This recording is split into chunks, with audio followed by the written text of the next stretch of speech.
Hello and welcome to my vlog House of Christian, where I live my best queer life.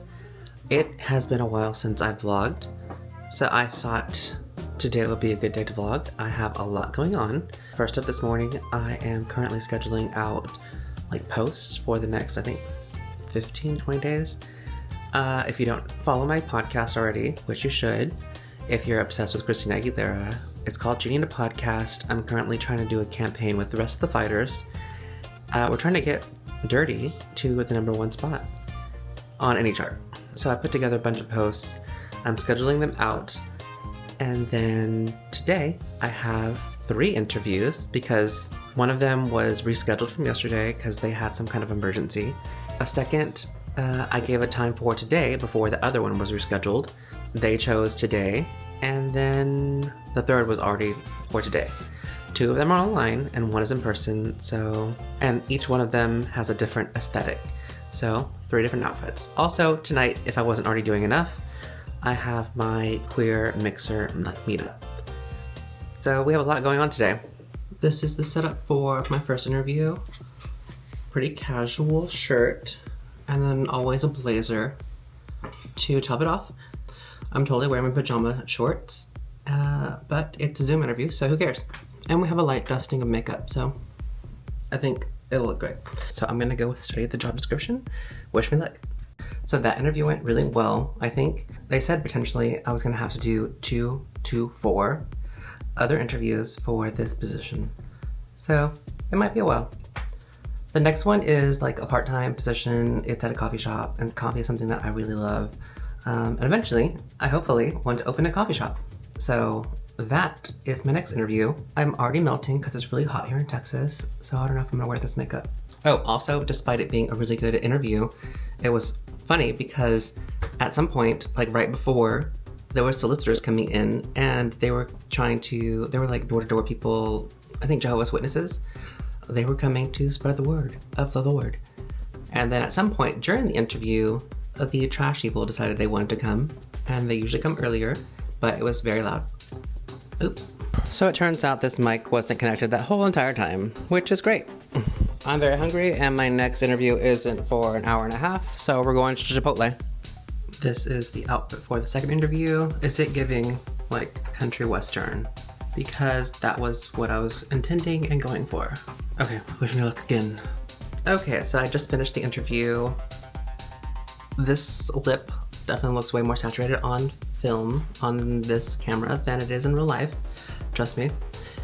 So I was waiting in the waiting room. It was on Zoom, and so I waited for 15 minutes, and I had already was drafting an email to send to them just in case they didn't show up, and they ended up showing right at the last second. So I was startled. I was I didn't expect y'all to show up. So they said that they got on the sales floor, they got held up by a customer, not with a gun, but by helping them. And so that's why they were late. She said she felt really bad. I think I did really good on the interview. Yeah, I think it seems really cool. And they were really nice. But yeah, I had to wait 15 minutes for them to show up. Okay, it's definitely time for a nap. I just got to my interview, I even forgot my watch. So I got to my interview at 2 o'clock when it was scheduled, and this interview was rescheduled because it was supposed to be yesterday at 11:30, and then she allegedly had an emergency, and so this one was at a coffee shop, so I was whatever, it's fine. We rescheduled for today, and I get here and ask for her, and it turns out she's gone for the day. So what had happened is that she wrote down our original meeting time for 11:30 and didn't update it to 2. Which is also weird, because then wouldn't you have wondered where I was at 11:30? But we're not thinking too hard on it. She apologized for wasting my time, and I got a free drink out of it. Here's the matcha that I got for free. It's supposed to taste like a dreamsicle. I'm exhausted. That's 3 interviews already. We have 5 hours until my event tonight, so I'm going home. I'm gonna take a nap. I need one. So I'm heading to the meetup event, and I've got 5 minutes to get there. I also totally forgot that I requested everybody bring a handkerchief because it's supposed to be reminiscent of the hanky code, which if you don't know what that is, I'll explain later. So yeah, I forgot my handkerchief. Today's been a mess. I'm a little bit frazzled.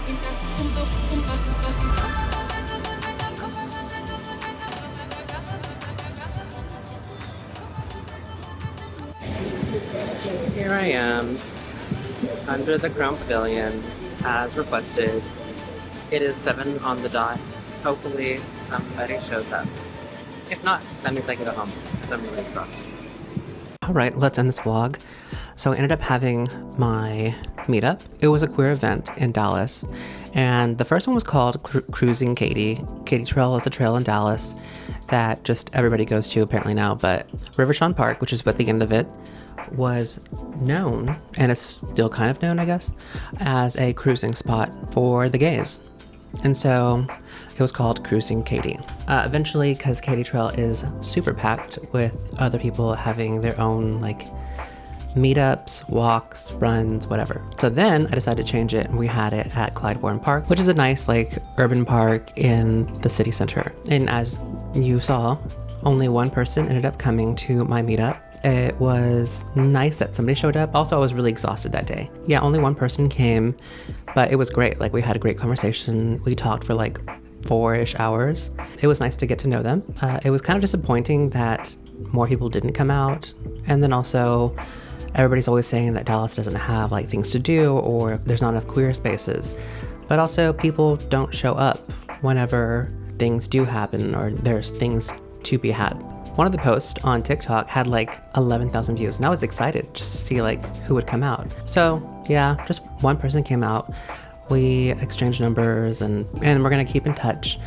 I don't know if I'm gonna do another one yet, tentatively maybe, but this is the second one, and it was kind of discouraging that whereas the first one had like 20 something people show up, this one had one, and then people just are kind of inconvenienced. Camera died.